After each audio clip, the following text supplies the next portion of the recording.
Experts takes your ride to the next level. From horsepower gains to custom enhancements, we deliver results.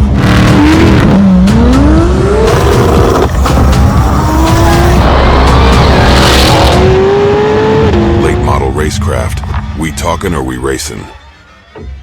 Welcome back to the channel, guys. Behind me, Mr. Gonzalez 2017 Camaro SS, all the way from Colorado. Ryan sent us the car in hopes of having 1,000, call it horsepower, in the future.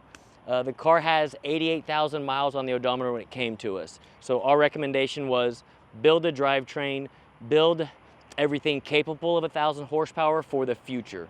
Again, a car that has that kind of miles on it, guys, people call all the time, just want to do a cam package on it or go into the motor and just change lifters only. And we can do that, but my rule of thumb is 60,000 miles or less, I'm okay doing a heads and cam package to it. 60,000 miles or more, I always recommend the customer to maybe go into the short block and at least do re-ring, re-bearing it.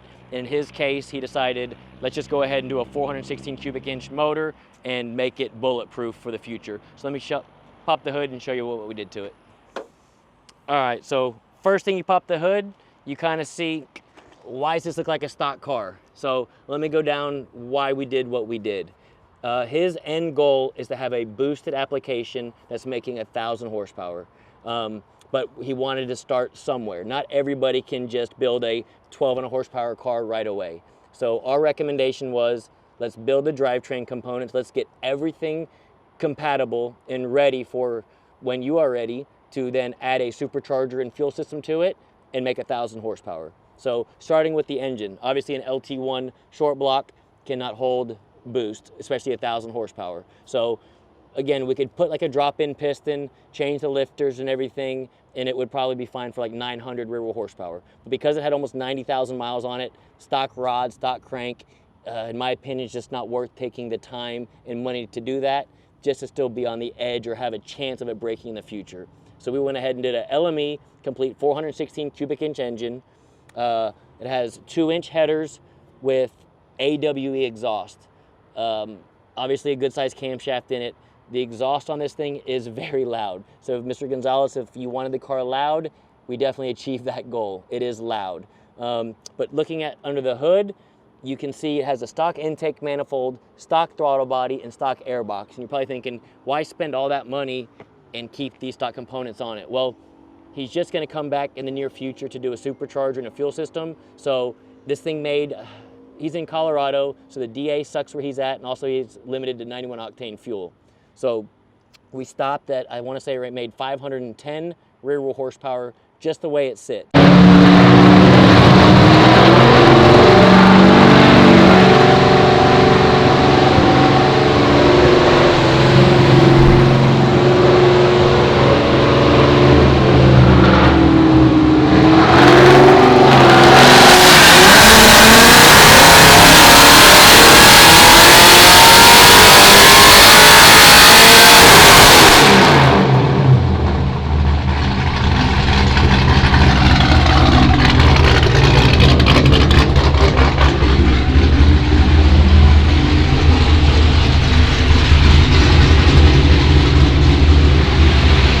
Now, we could do an MSD intake, 103 throttle body, and like a Rotofab cold air and 550 rear wheel horsepower. Now, remind you guys, this engine is built for a boost, the camshaft is built for a boost, so it's still making 510 rear wheel horsepower as it sits. So to spend the extra, I'll call it $2,500 bucks, $3,000 in parts to make that extra 40 rear wheel horsepower, in my opinion, and I talked to him about it, it wasn't worth spending that money now when he's just gonna turn around and we're gonna get rid of this here in a couple months anyways, put a root style supercharger on it, put a fuel system on it, and make 850 to 1,000 rear wheel horsepower.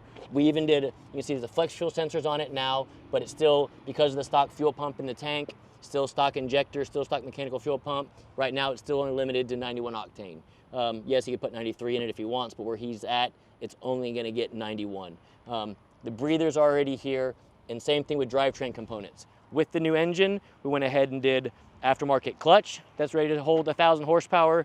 And I'm not gonna get underneath there and show you guys, but Jason might show it, has all the suspension components on this car. CV axles, all the BMR suspension, and drive shaft as well. So this car, it is a manual car, 3-pedal car, 510 rear wheel horsepower, naturally aspirated. Sounds incredible with this exhaust on. By incredible, I mean loud as shit.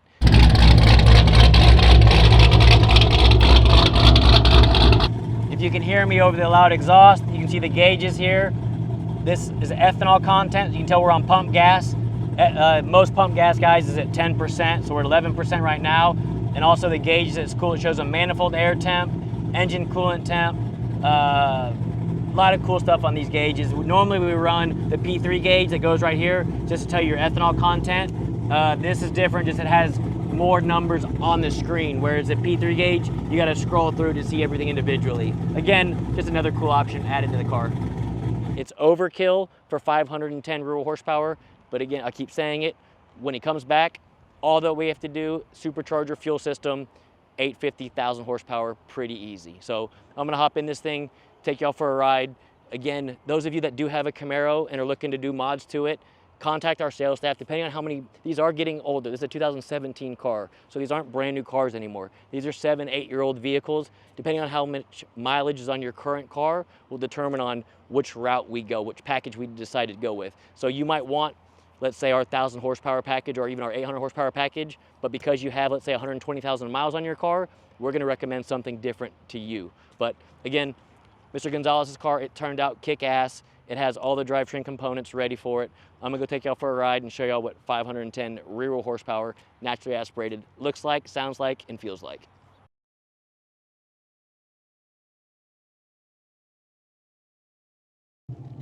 All right, we're out in Mr. Gonzalez's 2017 Camaro SS. It is a little bit loud in here. It is a little bit loud in here. It's 416 cubic inches, brand new fresh engine, fresh stroker motor from LME, 2-inch headers with AWE exhaust. Pretty loud in here, but it does sound good. Mr. Gonzalez shipped us the car. It has 88,000 miles on the odometer. So essentially, we are prepping it for future horsepower. All the suspension components are now done, ready for drag racing or roll racing from a low roll. So suspension components are there, so stuff won't break.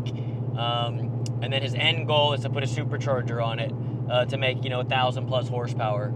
So we did essentially everything, all the bolt-ons, 416 cubic inches, to get him ready for when he's down the road, when he's his pocketbook or whenever he's ready to spend the extra money. Superchargers next with a fuel system, and this thing will go from, I think we stopped at right around 510 rear wheel horsepower on 91 octane. He is from Colorado, so it doesn't get the best gas in the world.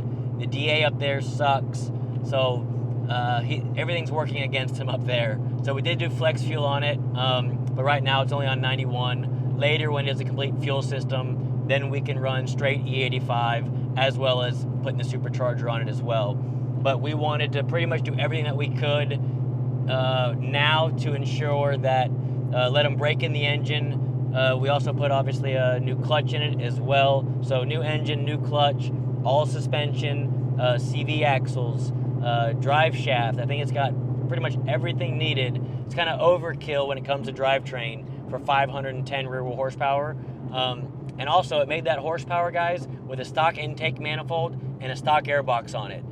There was no need to sell him an airbox, a throttle body, and an intake manifold when we know for a fact he's going to put a supercharger on it in the near future. So it still made 510 rear wheel horsepower with a stock intake, stock throttle body, and a stock airbox, which y'all saw under the hood. So again, it's a good running car. It has now the engine transplant as well as the full drivetrain transplant is now ready for big horsepower. A car with 88,000 miles on it usually isn't the best, in my opinion. I say 60,000 miles and under is what I like to keep them under when we start doing crazy builds. Once you start seeing 80, this one's got 88,000, almost 90,000 miles on it. I really recommend upgrading the short block before we start going crazy with it. Even if it was like a ZL1 and it was an LT4, I would have recommended the same thing. Probably, you know, re-ring, re-bearing it, or at least doing a nice drop-in piston and rod setup to ensure that the short block can hold the boost that we're going to throw at it. So for now, again, I just wanted, this is actually the first test drive I've done with it. We dynoed it, made 510. I'm actually logging air, fuel, and everything right now. So I'll probably do 1 or 2 little quick 60 to 130 pulls, which again isn't going to set the world on fire, being a naturally aspirated, you know, 510 rear wheel horsepower car. But I do want to also show you guys out there that, you know, don't have the money to build a 1,000 horsepower car. That's still 510 rear wheel horsepower. Like, even if this was a stock engine car, if we just did, you know, cold air cam and headers or our heads and cam package, it's still a fun ass car to drive. And depending on what exhaust you put on it, you can have it as quiet as you want or as loud as you want in this case. Like in second gear in this thing, well, let's leave.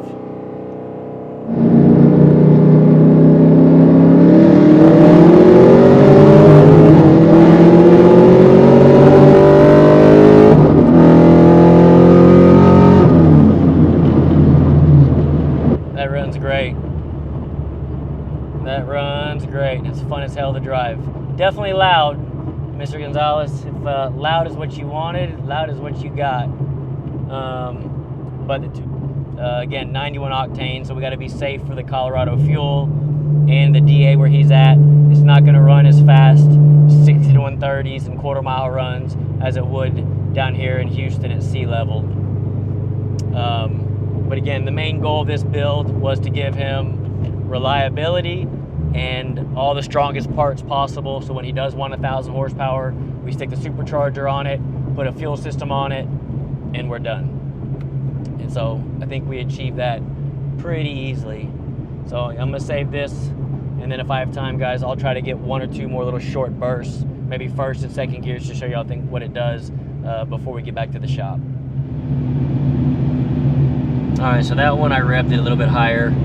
I went to about 6,400 and shifted it. Nothing crazy. You can go a little bit higher than that. Obviously, this camshaft will rev to 66, 6,700 pretty easily. But tune-up looks nice and safe. We'll probably keep it there for now. Let him enjoy it. Put miles on this thing, like I said.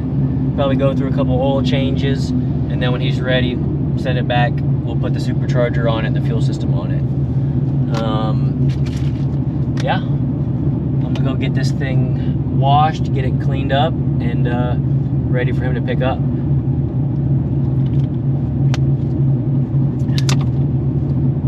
Those of you that have Camaro SS's out there, or a C7 LT1 platform, again, this would essentially be, you know, a heads and cam package. Can make close to this horsepower with intake, throttle body, and an airbox. We make over 500 rear horsepower with that.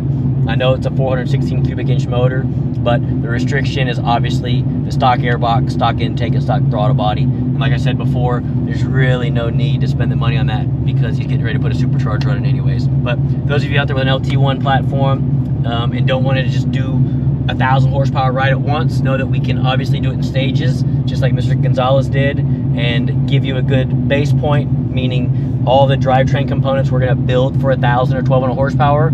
You can drive it and enjoy it. And again, I'm having fun with 510 rear wheel horsepower, and then when he wants more, send it back, put the supercharger on it, fuel system, and then 1,000 horsepower. Very easily done. So I'm gonna get back to the shop, like I said, get it cleaned up, and get this thing back to Mr. Gonzalez. Until next time, guys.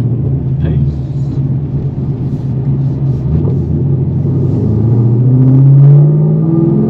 Do first gear real quick.